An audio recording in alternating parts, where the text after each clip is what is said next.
തന്നെ അഭിമാനിക്കാൻ പരിശുദ്ധ പിതാവ് ഫ്രാൻസിസ് മാർപ്പാപ്പ ചാവറേച്ചൻ എന്ന വൈദികനെ വിശുദ്ധനായി പ്രഖ്യാപിച്ചു.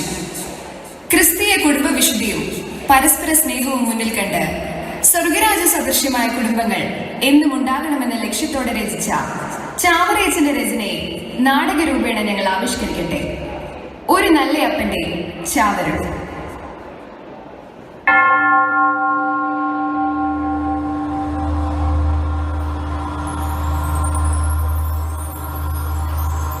കുര്യാക്കോസേ, കുര്യാക്കോസേ,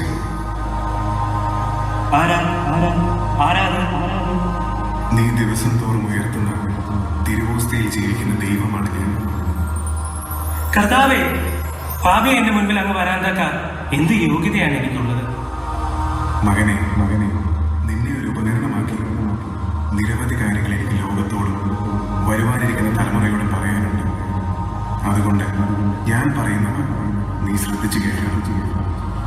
ക്രിസ്തീയ കുടുംബ സമാധാനവും ഐക്യവും പരസ്പരമുള്ള സ്നേഹവും ജനതയുടെ ഉന്നതിയും മുന്നിൽ കണ്ടുകൊണ്ട് നല്ല ഉപദേശങ്ങൾ നൽകുന്ന സൂക്തങ്ങൾ നിറഞ്ഞൊരു പുസ്തകം നീ രചിക്കണം. ഭാവി തലമുറയ്ക്ക് അതൊരു മാർഗദർശിയും വഴികാട്ടിയുമായിരിക്കണം. പക്ഷെ കർത്താവേ, എനിക്കൊന്നും മനസ്സിലാകുന്നില്ല. പരസ്പരം സ്നേഹിച്ചും സഹായിച്ചും പങ്കുവച്ചും ജീവിക്കുന്നവർക്ക് എന്തിനാണ് ഈ സൂക്തങ്ങൾ? മറഞ്ഞിരിക്കുന്നവ വെളിപ്പെടാനുള്ള സമയം ഇനിയുമായിട്ടില്ല. കുര്യാക്കോസേ, എന്റെ പദ്ധതികൾ നിനക്ക് മനസ്സിലാകുന്ന ഒരു കാലം വരും. 50 or 100 വർഷങ്ങൾക്ക് ശേഷം ഈ ഉപദേശങ്ങൾ ആര് ഗൗനിക്കാനാണ്? വരും തലമുറയ്ക്കും പ്രവാചകന്മാരും അഭിഷിക്തരായ വൈദികരും ഉണ്ടാകില്ല.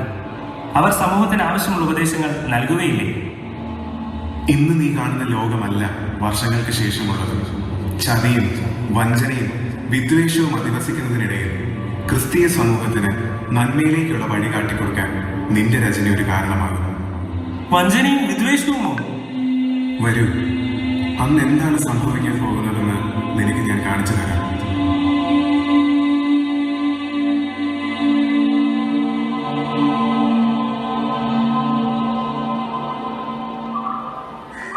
Hey, you know, I got 1000 likes for my new photo. ഓ, അതാണ് ഇപ്പൊ ഇത്ര വലിയ കാര്യം. എനിക്ക് ഇൻസ്റ്റയിൽ 3K ഫോളോവേഴ്സ് ഉണ്ട്. ഒരു ഫോട്ടോയ്ക്ക് മിനിമം 2K ലൈക്സ് എങ്കിലും കിട്ടും. ഓ, എന്റെ ബർത്ത്ഡേ ഒന്ന് കഴിഞ്ഞോട്ടെ, അതിന്റെ ഫോട്ടോസ് ഇട്ടിട്ട് നിനക്ക് ഞാൻ കാണിച്ചു തരാം. പിന്നെ എടി, നാളെ എന്റെ ബർത്ത്ഡേ, എല്ലാരും കൂട്ടിക്കൊണ്ട് അങ്ങ് വന്നേക്കണം. ആ ശരിയടി, അപ്പൊ നാളെ കാണാം. ഒത്തിരി ലേറ്റ് ആയി. ഓക്കെ എടി, ബൈ, സീ യു ടുമാറോ.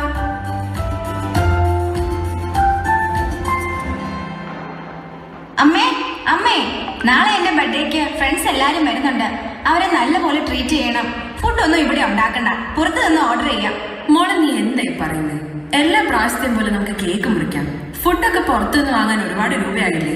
നിനക്കറിയാലോ നമ്മുടെ അവസ്ഥ. അതൊന്നും എന്നെ ബാധിക്കുന്ന കാര്യമല്ല. എന്റെ ഫ്രണ്ട്സ് എല്ലാവരും വലിയ വലിയ കുട്ടികളാ. അവരുടെ മുൻപിൽ എനിക്കൊന്നിനും കുറവ് വരാൻ പാടില്ല. നാളെ എനിക്ക് പുതിയ ഡ്രസ്സും ബ്ലാക്ക് ഫോറസ്റ്റ് കേക്കും വേണം. അയ്യേ, എന്നാ ഇത്? 100 ആണ്ട് വഴക്കമുള്ളൊരു ടിവിയും ഫ്രിഡ്ജും. ദേ, നാളെ തന്നെ ഇവിടെ പുതിയ ഫ്രിഡ്ജും ടിവിയും വെച്ചേക്കണം. റിയാമോളെ, കുടുംബത്തിന്റെ അവസ്ഥ അറിഞ്ഞ് പെരുമാറാൻ ആദ്യം പഠിക്കണം. ഇപ്പൊ ഇതൊന്നും ഇവിടെ നടക്കില്ല.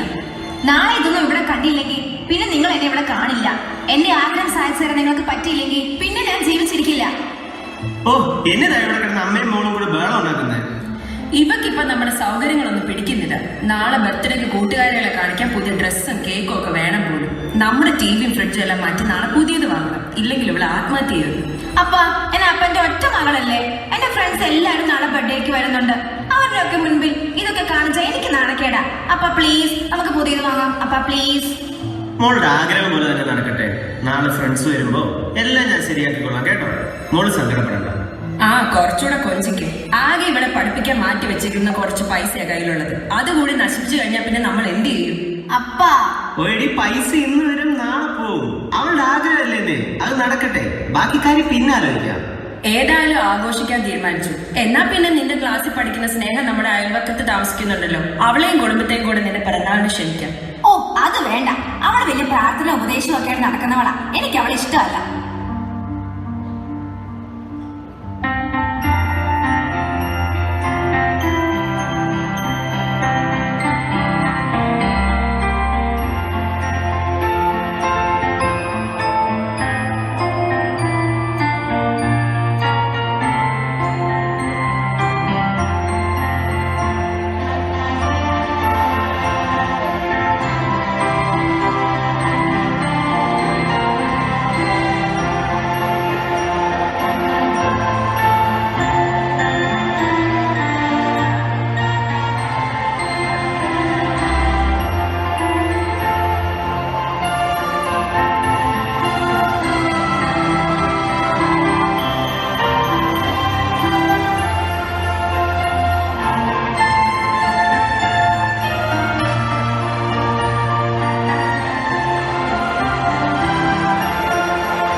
മോളെ മോളെ മനുഷ്യ ദേ ഇങ്ങോട്ടൊന്ന് ഓടി വന്നേ.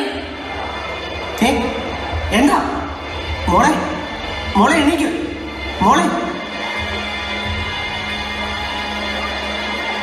വാ നമുക്ക് ഹോസ്പിറ്റലിൽ കൊണ്ടുപോവാം.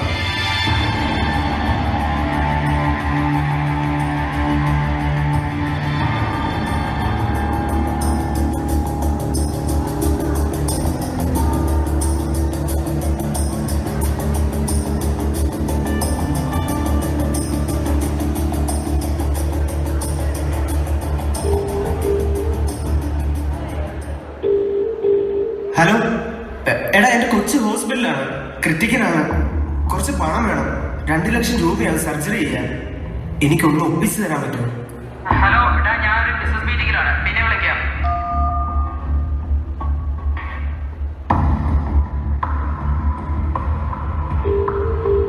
ഹലോ എടാ, ഞാൻ അത്യാവശ്യ കാര്യം ചോദിക്കാൻ വിളിച്ചതാണ്. എന്റെ മോൾ ഹോസ്പിറ്റലിൽ അഡ്മിറ്റ് ആണ്. അത്യാവശ്യമാണ്, കുറച്ച് പണം തന്ന് സഹായിക്കാൻ പറ്റുമോ? നിന്റെ കയ്യിൽ കുറച്ച് പണം ഉണ്ടായിരുന്നല്ലോ, അതെന്തി?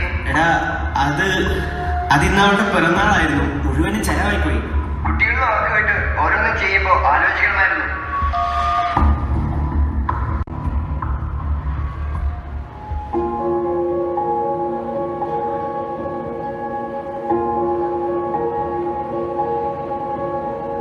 ഞാൻ സ്നേഹയുടെ പപ്പയാണ്. പ്രേമോയ്ക്ക് ഇപ്പൊ എങ്ങനെയുണ്ട്? ഇവളാണെങ്കിൽ രാവിലെ മുതൽ നിങ്ങളുടെ വീട് വരെ വരാൻ വഴക്കായില്ല. പിന്നെ അവിടെ എന്തോ സെലിബ്രേഷൻ ആയതുകൊണ്ടാണ് വരാൻ. മോക്ക് ക്രിട്ടിക്കലാണ്, സർജറി വേണം, കുറേ രൂപയാവും. ഉണ്ടായിരുന്ന പണം എല്ലാം എടുത്താണ് അവളുടെ ബർത്ത്ഡേ സെലിബ്രേഷൻ നടത്തിയത്. ഇനി കയ്യിലൊന്നുമില്ല. എന്ത് ചെയ്യണമെന്ന് എനിക്കറിയില്ല. നീ വിഷമിക്കാതെ, ഇത് കുറച്ച് പണമാണ്. സർജറിക്ക് തികയുമോ എന്നറിയില്ല, എന്നാലും അത്യാവശ്യം നടത്താൻ. എടോ, ഞാനും ഒരു പെൺകൊച്ചിന്റെ അപ്പനല്ലേ, എനിക്ക് മനസ്സിലാവും. നമ്മൾ മാതാപിതാക്കന്മാർ മക്കൾക്ക് എപ്പോഴും നന്മ വരാൻ ആഗ്രഹിക്കാറുള്ളൂ. അതുകൊണ്ട് തന്നെ അവർ ചോദിക്കുന്നത് എന്തും വാങ്ങിച്ചു. ചാവറേച്ചൻ പറഞ്ഞതുപോലെ നമ്മുടെ പ്രാപ്തിക്ക് മുകളിലുള്ള ചിലവുകളും ആഡംബരഭ്രമവും നമ്മുടെ നാശത്തിലേക്കേ വഴിവെക്കും. ഇത് എൻ്റെ ഒരു എളിയ സമ്മാനമാണ്. ഈ ചാവരും നിനക്കും നിന്റെ കുടുംബത്തിനും എന്നെന്നും ഒരു വഴികാട്ടിയായിരിക്കും. സ്നേഹമോളെ, എന്റെ മകൾക്ക് സോഷ്യൽ മീഡിയയിലും അല്ലാതെയായി ആയിരക്കണക്കിന് സുഹൃത്തുക്കളുണ്ടായിരുന്നു. പക്ഷെ ഒരാപത്ത് കാലത്ത് ഓടി വരാൻ നീയും നിന്റെ കുടുംബവും ഉണ്ടായിരുന്നുള്ളൂ. സന്തോഷത്തിൽ കൂടെ നിൽക്കുന്ന 1000 സുഹൃത്തുക്കളെക്കാൾ ആപത്ത് കാലത്ത് കൂടെ നിൽക്കുന്നവനാണ് യഥാർത്ഥ സ്നേഹിതനും സുഹൃത്തും.